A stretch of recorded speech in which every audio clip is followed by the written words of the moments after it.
Welcome back. आज जो मेरा टॉपिक है वो है ministry of foreign affair government of Pakistan से डॉक्यूमेंट अटेस्टेशन के हवाले से। जब भी आप स्टडी के लिए अब्रॉड किसी कंट्री में अप्लाई कर रहे होते हैं तो आपको उस वक्त भी फॉरेन अफेयर्स के ऑफिस से डॉक्यूमेंट की अटेस्टेशन रिक्वायर होती है, या फिर आप जॉब के लिए अब्रॉड अप्लाई कर रहे हैं बाज़ तब भी आपको अटेस्टेशन की रिक्वायरमेंट होती है। और इसी तरह PR के लिए अप्लाई कर रहे हैं आप अब्रॉड किसी कंट्री में, तब भी आपको डॉक्यूमेंट अटेस्टेशन की ज़रूरत पड़ती है। तो स्टेप बाय स्टेप मैं आपको पूरा प्रोसीजर बताऊंगा कि आपको कौन सी चीज़ें जो है वो ज़हन में रखनी है अटेस्टेशन करते वक्त, और क्या इसकी रिक्वायरमेंट्स होती हैं, कौन से स्टेप्स होते हैं, कौन से डॉक्यूमेंट्स आपको अटेस्ट करके देता है मिनिस्ट्री ऑफ फॉरेन अफेयर्स। तो सबसे पहले अगर अटेस्टेशन ऑफ डॉक्यूमेंट में आते हैं तो नीचे इन्होंने ये लिस्ट ऑफ डॉक्यूमेंट्स लिखी हुई है जो ये अटेस्ट करके देते हैं ministry of foreign affair office. Marriage certificate आपका हो गया, बर्थ सर्टिफिकेट, इसी तरह degree certificate, diploma, bonafide letter, experience letter, और ये सारी जो चीज़ें इन्होंने नीचे लिस्ट में दी हुई हैं ये सारी की सारी आपको अटेस्ट करके देते हैं। इसके साथ साथ ये इसी तरह पावर ऑफ अटॉर्नी और स्पेशल पावर ऑफ अटॉर्नी, इस तरह के कोई लेटर्स होते हैं वो आपको अटेस्ट करके देते हैं मिनिस्ट्री ऑफ फॉरेन अफेयर्स। अब अगले स्टेप पे आते हैं तो यहाँ पे है adoption of digital QR code system for attestation के 2019 के बाद जो है मिनिस्ट्री ऑफ फॉरेन अफेयर ने एक नया सिस्टम लॉन्च किया है, QR कोड अटेस्टेशन होती है। तो QR कोड अटेस्टेशन के हवाले से कुछ चीज़ें ध्यान में रखनी है जब डॉक्यूमेंट आप अटेस्ट करवा रहे होते हैं। तो यहाँ पे मैं आपको सजेशन दूंगा, ज़रूरी नहीं है, सजेशन ये है कि जब भी आप डॉक्यूमेंट की अटेस्टेशन करवाएं तो आपके जो एजुकेशनल डॉक्यूमेंट्स हैं उनको आप सेपरेट अटेस्टेशन करवाएं, क्योंकि जो आपके एजुकेशनल डॉक्यूमेंट्स हैं सारे के सारे वो चेंज होने वाले नहीं है इन फ्यूचर। वो आपके हमेशा सारी ज़िंदगी आपके वही डॉक्यूमेंट्स रहेंगे, उनमें किसी किस्म की चेंजेस नहीं होती। अगर आप एजुकेशनल डॉक्यूमेंट के साथ कोई और डॉक्यूमेंट भी अटैच करवा सकते हैं तो मे बी जो दूसरा डॉक्यूमेंट आप उसके साथ अटैच करवा रहे हैं वो फ्यूचर में चेंज हो जाए, आप उसमें कुछ चेंजेस हो सकता है हो जाए वक्त के साथ। जैसे फैमिली रजिस्ट्रेशन सर्टिफिकेट हो गया, मे बी इन फ्यूचर आप में उसमें कुछ चेंजेस हो जाएं FRC के अंदर। होता क्या है कि जब आप एजुकेशनल डॉक्यूमेंट्स और FRC इकट्ठे अटैच करवा लेंगे तो उसमें यह है कि QR कोड होता है, तो एक QR कोड सारे डॉक्यूमेंट्स पे वही QR कोड लगता है जब आपने इकट्ठे अटैच करवाए होते हैं। तो जब भी आपके एजुकेशनल डॉक्यूमेंट स्कैन होंगे तो जो डॉक्यूमेंट आपने उसके साथ अटैच करवाए होते हैं मिनिस्ट्री ऑफ फॉरेन अफेयर से तो वो भी साथ उसके शो हो रहे होते हैं। तो यहाँ पे सजेशन है, ज़रूरी नहीं है कि आप एजुकेशनल को कम से कम डॉक्यूमेंट्स को अलग अटेस्टेशन करवा लें और बाकी की अलग अटेस्टेशन करवा लें। तो ये फर्दर असिस्टेंस के लिए अगर यहाँ से इनको कॉल भी कर सकते हैं, ये इन्होंने नंबर भी दिया हुआ है। फर्दर चलते हैं तो यहाँ पर फैसिलिटेशन के लिए इन्होंने आपको कोरियर सर्विसेज जो डॉक्यूमेंट अटैच करवा के आपको सर्विसेज प्रोवाइड करती हैं, उनमें TCS है, जेरी है, OCS, UPS एंड लेपर्ड्स हैं। TCS और लेपर्ड्स का मैं डिटेल से डिस्कस करूंगा, जो मेरा एक्सपीरियंस था इनके हवाले से, इनके चार्जेस और इनकी सर्विसेज के हवाले से। बाकी ड्यू टू कोविड इन दिनों जो है वो अटेस्टेशन वॉक इन मोड जो है वो तकरीबन सारे ऑफिस में बंद है, जो कराची, कोयटा, पेशावर, लाहौर और रावलपिंडी, इस्लामाबाद में भी मोस्टली तकरीबन क्लोज ही है। तो ज़्यादातर जो है वो कोरियर कंपनी के थ्रू ही अटेस्टेशन हो रही है आजकल, फ्यूचर में भी चेंज हो सकती है। तो कराची, कोयटा, लाहौर जो इनके एड्रेसेस हैं, अगर तो walk in mode attestation open है तो जो रावलपिंडी, इस्लामाबाद का जो ऑफिस है सिंपल वो उसका एड्रेस ये है कि G5 इस्लामाबाद कैपिटल टेरिटरी, यहाँ पे आप जाएं तो इनकी जो अटेस्टेशन की जो टाइमिंग होती है आप यहाँ से गूगल से देख सकते हैं कि 1 PM तक अटेस्टेशन करके देते हैं, फिर ब्रेक होती है, फिर 2 PM के बाद दोबारा ओपन होता है, तो फिर आप अटेस्टेशन करवा सकते हैं। बाकी आप नीचे देख सकते हैं ministry of foreign affair Peshawar का जो एड्रेस है।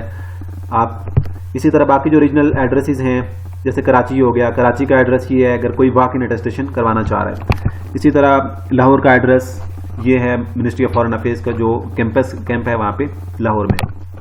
इसी तरह जो मिनिस्ट्री ऑफ फॉरेन अफेयर का ऑफिस पेशावर में उसका एड्रेस ये है। इसी तरह कोयटा का जो एड्रेस है वो ये आप यहाँ से देख सकते हैं।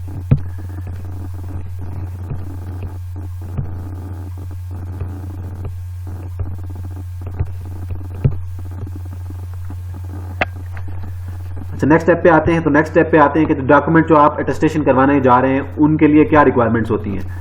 तो अगर आप मैट्रिक, FSC जो आपके डॉक्यूमेंट्स हैं वो अटेस्टेशन के लिए जा रहे हैं तो सबसे पहले IBCC से अटेस्ट होंगे, उसके बाद मिनिस्ट्री ऑफ फॉरेन अफेयर आपको अटेस्ट करके देगा। इसी तरह बैचलर, मास्टर की जो डिग्रीज हैं यूनिवर्सिटी से जो आपने ली हुई हैं वो सारी की सारी पहले HEC से, हायर एजुकेशन कमीशन से अटेस्ट होनी चाहिए। इसी तरह किसी के टेक्निकल स्किल्स हैं तो वो पहले टेक्निकल बोर्ड से अटेस्ट होनी चाहिए। उसके बाद ये आपको ministry of foreign affair attest करके देगा। इसी तरह बाकी अगर एजुकेशनल डॉक्यूमेंट्स किसी के हैं यूएई से तो पहले वहाँ से अटेस्ट करवाए, फिर पाकिस्तान से अटेस्टेशन करवाए। इसी तरह निकाहनामा की अटेस्टेशन अगर किसी ने करवानी है तो वो सिंपल पहले रजिस्ट्रार से वो अटेस्टेशन होगी, फिर उसके बाद जो है वो मिनिस्ट्री ऑफ फॉरेन अफेयर इसको अटेस्ट करके देगा। इसी तरह डेथ सर्टिफिकेट आपका है वो आपके हॉस्पिटल जो पाकिस्तान में गवर्नमेंट हॉस्पिटल से वो साइन करवाना होगा, फिर या फिर नादरा से जो आपका डेथ सर्टिफिकेट इशू होगा वो आपके पास होना चाहिए। उसके बाद आपको ministry of foreign affair attest करके देगा। इसी तरह डाइवर्स सर्टिफिकेट की रिक्वायरमेंट है, ये आप यहाँ पे देख लें, मजिस्ट्रेट से पहले ये अटेस्ट होना चाहिए और जो आपकी यूनियन काउंसिल है वहाँ से वो अटेस्ट होगा, उसके बाद ministry of foreign affair attest करके देगा आपको। इसी तरह पावर ऑफ अटॉर्नी के डॉक्यूमेंट्स हैं, ड्राइविंग लाइसेंस है, पुलिस कैरेक्टर सर्टिफिकेट जो है आपका डिस्ट्रिक्ट पुलिस ऑफिसर वहाँ से आपका अटेस्ट होना चाहिए, उसके बाद ministry of foreign affair attest करके देगा। इसी तरह बर्थ सर्टिफिकेट आपका है वो भी हॉस्पिटल या फिर यूनियन काउंसिल से भी अटेस्ट हो, उसके बाद आपको ministry of foreign affair attestation करके देगा। अब आते हैं मिसलेनियस डॉक्यूमेंट्स में। इसी तरह अगर किसी के एमबीबीएस के डॉक्यूमेंट्स हैं तो वो सबसे पहले आपने अटेस्टेशन करवाया मिनिस्ट्री ऑफ हेल्थ से, उसके बाद मिनिस्ट्री ऑफ फॉरेन अफेयर इसकी अटेस्टेशन करके देगा आपको। इसी तरह नर्सिंग का डिप्लोमा है वो वहाँ से पहले रेलिवेंट डिपार्टमेंट से अटेस्टेशन के बाद आपको अटेस्ट करके देगा। अब एक लास्ट में चीज़ आती है जो नादरा डॉक्यूमेंट्स आपके इशू करता है, जो फैमिली रजिस्ट्रेशन सर्टिफिकेट हो गया FRC, और इसी तरह बेफाम आपका हो गया। तो इन डॉक्यूमेंट्स की अटेस्टेशन जरूरी नहीं होती। जो डॉक्यूमेंट्स आपको नादरा ने इशू किए हैं वो directly ministry of foreign affair आपको अटेस्टेशन करके दे देगा। तो ये सारी जो रिक्वायरमेंट्स थी ये आपकी पहले होनी चाहिए, उसके बाद मिनिस्ट्री ऑफ फॉरेन अफेयर आपको डॉक्यूमेंट अटेस्ट करके देगा। अब मैं आपको साथ शेयर करता हूँ TCS और लेपर्ड्स दोनों का जो है एक्सपीरियंस था। सिंपली आपने जो नियरेस्ट आपके कोई भी लेपर्ड का ऑफिस है या फिर TCS या जेरी जो भी आपके नियरेस्ट आपको पड़ रहा है, आप सिंपल उस ऑफिस में चले जाएं और आपने उनको डॉक्यूमेंट अटेस्टेशन का कहना है तो सिंपली आपको वो एक इनवॉइस बना के दे देंगे।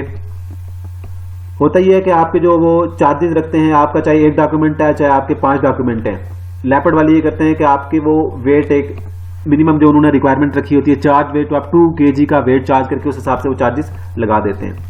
अगर आपका चाहे तो एक डॉक्यूमेंट है चाहे आपके 2 डॉक्यूमेंट्स हैं, 3 डॉक्यूमेंट 4 डॉक्यूमेंट्स हैं, वो ये वेट इसी हिसाब से चार्ज करते हैं। मिनिमम जो इनकी रिक्वायरमेंट है वो 2 kg आपसे चार्ज करते हैं। तो ये आपके तकरीबन जो चार्जेस होते हैं इनके 500 रुपीज़ होते हैं चार्जेस।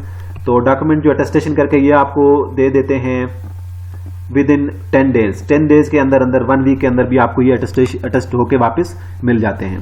तो इनका भी रेट 500 रुपीज़ है। अगर दूसरे में अगर डिस्कस करूँ यहाँ पे TCS का, तो TCS का भी सेम रेट ही है, वो भी आपसे तकरीबन 0.5 kg के हिसाब से जो है चार्ज करते हैं। तो डॉक्यूमेंट आपका एक डॉक्यूमेंट है, ये 5 डॉक्यूमेंट्स हैं, तो उसका फर्क नहीं पड़ता क्योंकि चार्जेस इसके सेम ही होंगे।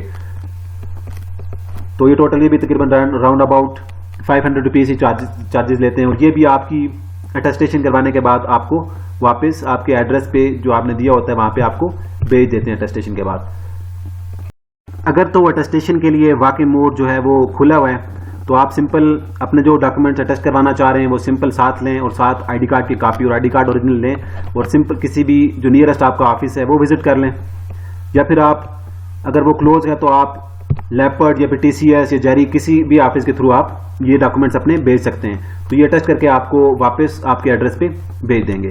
तो एक और चीज़ यहाँ पे मेंशन करना कि अगर आपके डॉक्यूमेंट्स की किसी किस्म की कोई लॉस्ट हो जाते हैं आपके डॉक्यूमेंट्स, तो इसकी जो जिम्मेदार होती है वो कोरियर कंपनी होगी।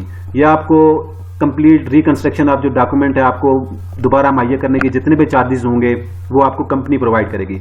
इसी तरह अगर आपकी डॉक्यूमेंट्स जो हैं वो लॉस्ट हो जाते हैं कहीं पे या फिर ख़राब हो जाते हैं किसी वजह से, तो उसकी भी जो जिम्मेदार है वो कोरियर कंपनी होगी जिसके थ्रू आप भेज रहे हैं। तो ये दोबारा जो चार्जेस अगर आपके से नहीं लिए जाएंगे अगर आपके डॉक्यूमेंट्स डैमेज होते हैं या फिर लॉस्ट हो जाते हैं, तो ये आपको फ्री ऑफ कॉस्ट दोबारा ये कंपनी के सारे जिम्मे जो है चार्जेस होंगे ये आपको कंपनी पे करेगी। तो ये सिंपल सारा प्रोसेस था मोफा से अटेस्टेशन का। तो उम्मीद है आपको इससे काफ़ी हेल्प मिली होगी। अगर मजीद आपकी क्यूरीज हैं इस हवाले से तो आप कमेंट सेक्शन में मुझे पूछिए। अगर आप वीडियो पसंद आई है तो लाइक करें, वीडियो को चैनल को सब्सक्राइब करें।